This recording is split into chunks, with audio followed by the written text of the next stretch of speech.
أصدقاء صفحة تقنيات وعزف المزود، مرحبا بكم. نرجع لكم اليوم بقدرة الله بفيديو جديد باش نحكيو في موضوع وعدتكم به، واللي هو طريقة تزييت الصياح.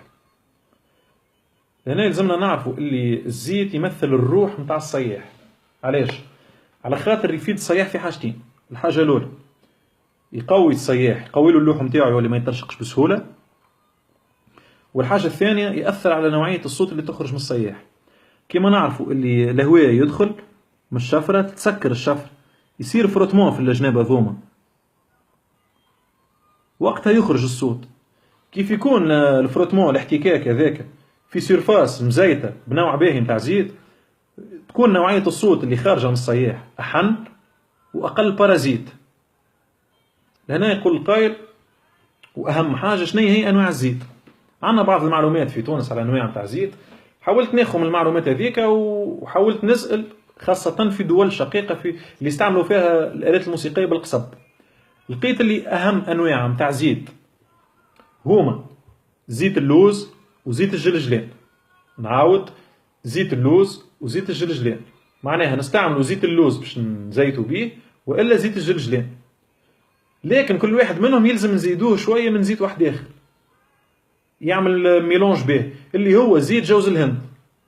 معناها ناخذ شوية زيت لوز، نزيدوه شوية زيت جوز الهند، وإلا شوية زيت جلجلان، ونزيدوه شوية من زيت جوز الهند، ونزيتوا الصياح. زيت اللوز الأغلبية نعرفوه كيفاش. اليوم جبت لكم شوية من زيت الجلجلان، هذايا شوية من زيت الجلجلان كما تغزرون. زيت عادي سائل، اللون نتاعو أصفر. أما أهم واحد يلزم نعرفوش كيفاش هو زيت جوز الهند. زيت جوز الهند هو ماهوش هك، إذا كان لقيته هكا راهو مضروب وموجود برشا في الأسواق يبيعوا فيه. الزيت بتاع جوز الهند كيف يكون صحيح يلزمك تلقاه هك، عبارة كانوا ياغورت، عبارة كريم. هذايا زيت جوز الهند الصحيح. بعد ما عرفنا نجيو لطريقة التزييت. تاخو كاس، تهز المقدار هذايا بالظهر متاع فوشة متاع زيت جوز الهند.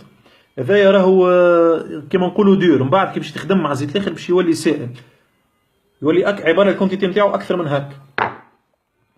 تحط تريف زيت جوز الهند، ومن بعد انت يولي عندك زيت لوز وإلا زيت جلجلان. تزيد شوية، تحرك مليح مليح مليح، تاخذ زريقة تعبي المقدار هذايا فيه البركة، المقدار هذا كافي. تاخذ صياح الشيرة المسكرة من اللوط، تاخذ بصوابعك هذوما الزوز، تسكر الشفرة، تصب شوية الزيت اللي عندك، تسكر الصياح من فوق وتخذخذ. بعد ما تخذخذ ترجع الزيت نتاعك، تعمل نفس العملية للصياح الثاني. ما بقى كان انك تحط الصياحات في بلاصة ظل بعيدة على الرطوبة، بعيدة على البلل، على كل شيء، تخليهم ياخذوا غرضهم في الشيح في عقلهم، وبعد ركب عدل واخدم على روحك. هذه بقدرة الله أحسن طريقة مثلى لتزييت الصياحات.